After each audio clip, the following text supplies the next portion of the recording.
তা না হলে ওই রাতের বেলা সূর্য দেখবেন, দিনের বেলা তারা, কারণ এটাই তো বোঝা যাচ্ছে আপনার মারা সারা। হ্যালো গাইস, প্যারা কম চিল বেশি। আমি এখন তুর্কি সাইপ্রাস প্রবাসী, কারণ আমি তুর্কি সাইপ্রাসেই থাকি। তো আপনারা অনেক নিউজ আমার কাছে জানতে চান তুর্কি সাইপ্রাস সম্পর্কে, এবং আমিও চাই আপনাদেরকে অনেক অনেক নিউজ দিতে। তো বর্তমান তুর্কি সাইপ্রাসে ভাই নতুন একটা ভিসা চালু হয়েছে, যার নাম কোটা ভিসা। আর এই কোটা ভিসার মাধ্যমে আপনি খুব সহজে তুর্কি সাইপ্রাস আসতে পারবেন এবং অনেক সুযোগ সুবিধা পাবেন। তো ভাই এই কথাটা আমারও না, আপনারও না, আপনাদের এবং আমাদেরকে বোঝানো হচ্ছে এই ধরনের ভিসার নামে যে কোটা ভিসা। তো এটা কারা বোঝাইতে পারে এবং কারা এই ধরনের কথাগুলো বলতে পারে, আপনারা নিশ্চয়ই এতক্ষণে আজ করতে পারছেন। তো আমরা আজকে আবেদন করব কোটা ভিসা সম্পর্কে কিছু কথা আর কি, কিছু বিষয়। তো সব কিছু মিলাই চলেন শুরু করা যাক। তো এক নাম্বার হচ্ছে কোটা ভিসা কি, সাইপ্রাসের কোটা ভিসা। তো ভাই সাইপ্রাসের কোটা ভিসা বোঝার আগে আপনাকে বুঝতে হবে কোটা কি। কোটা হচ্ছে একটা পাওয়ারফুল অবস্থান বা পাওয়ারফুল একটা পদ, যেখানে স্পেশাল কিছু লোকের জন্য স্পেশাল কিছু জায়গা থাকে।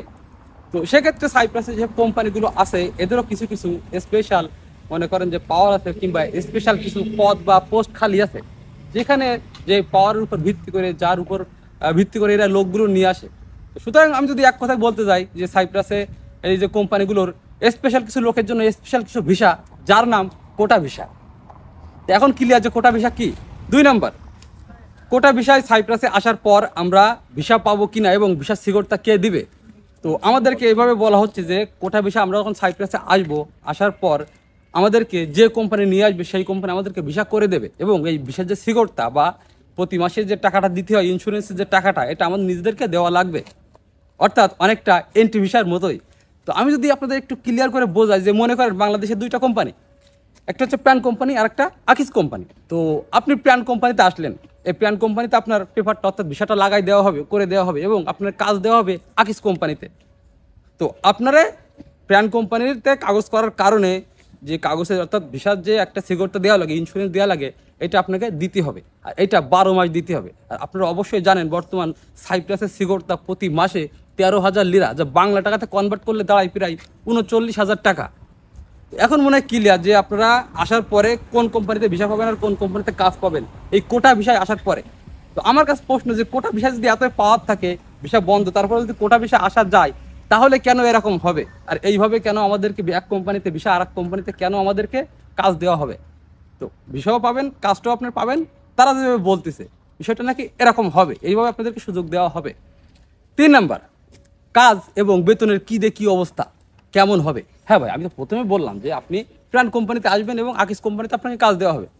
তো এইভাবে আপনি কাজটা পাবেন বা তারা আপনাকে কাজটা দিবে। তারা এরকমভাবে বলতেছে যে আমরা খুব সহজে আপনাদেরকে নিয়ে যাবো, নিয়ে যাওয়ার পরে কাজ দিব।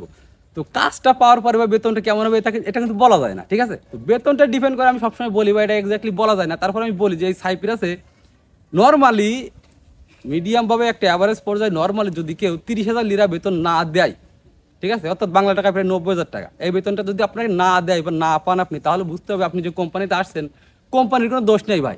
কারণ আপনার এই জিনিসটা আর এই জিনিস নাই, আপনার এই কপালটা আর কপাল নেই, এটা পাশা হয়ে গেছে। যার কারণে আপনি সাইপ্রাসে আসার পরেও 30,000 টাকার নিচে আপনি বেতন পাবেন, এবং বেতনটা খুবই কম। তো ভাই বেতনের কথা নির্দিষ্ট করে বলা যায় না, তো অ্যাভারেজে ভাই 30,000 লিরার নিচে কেউ বেতন পায় না। তো সেই 4 নাম্বার, কাজ পরিবর্তন করতে পারবেন কি না। ভাই আপনি যখন আসবেন, আসার পরে এন্ট্রি ভিসায় তো অনেকে বেশিরভাগই ভিসা পায় না, কিন্তু আপনারা নাকি কোটা ভিসা আসলে ভিসা পাবেন। তারা যেভাবে বলতেছে যে কোটা ভিসা আসলে আপনারা ভিসা পাবেন, কাজ পাবেন, বেতন পাবেন, সব পাবেন। তো সেক্ষেত্রে আপনি যখন কোটা ভিসা আসবেন তখন আপনি বৈধ। তো এই ভিসা আপনার যে কোম্পানির নামেই হোক না কেন, আপনি কিন্তু বৈধ। আর আপনি বৈধ হওয়ার পরে ভাই অবশ্যই কোম্পানির ছাড়পত্র ছাড়া আপনি কাজ চেঞ্জ করতে পারবেন না। যে কোম্পানিতে আপনার ভিসা থাকবে সেই কোম্পানির থেকে ছাড়পত্র নিয়ে আপনি অন্য কোম্পানিতে কাজ চেঞ্জ করতে পারবেন, এবং এটি 1 বছর সময় দিতে হবে। 1 বছরের আগে কাজ চেঞ্জ করা সম্ভব হবে না, কেননা সাইপ্রাসের নতুন নিয়ম অনুযায়ী 1 বছরের নিচে কাজ চেঞ্জ করা যায় না। সব কিছু মিলাবে কাজও চেঞ্জ করতে পারবেন, কিন্তু আপনার 1 বছর সময় দিতে হবে। 5 নম্বর, আমাদের সর্বলাস্ট কোশ্চেন যে ভাই আসলে কি কোটা ভিসা বলে কিছু আছে বা আসতে পারবো। ভাই অনেস্টলি একটা কথা বলি, কোটা জিনিসটা অবশ্যই থাকে, প্রত্যেকটা জায়গায় একটা ফাঁক ফোকর থাকে। তো সেটা সরকারি হোক বা কোম্পানি হোক, হ্যাঁ কোটা বললে কিছু একটা আছে, হয়তো বা আছে। তো আমার কাছে প্রশ্ন হচ্ছে এরকম যে আপনারা আসতে পারবেন কিনা। তো 28শে জুলাই সব কিছু কিন্তু বন্ধ, আবেদন বন্ধ। তো একটা ভিসা করতে গেলে কিন্তু অবশ্যই আবেদন করা লাগবে, আবেদন ছাড়া কিন্তু আপনি আসতে পারবেন না, একটা ভিসা হবে না আবেদন ছাড়া।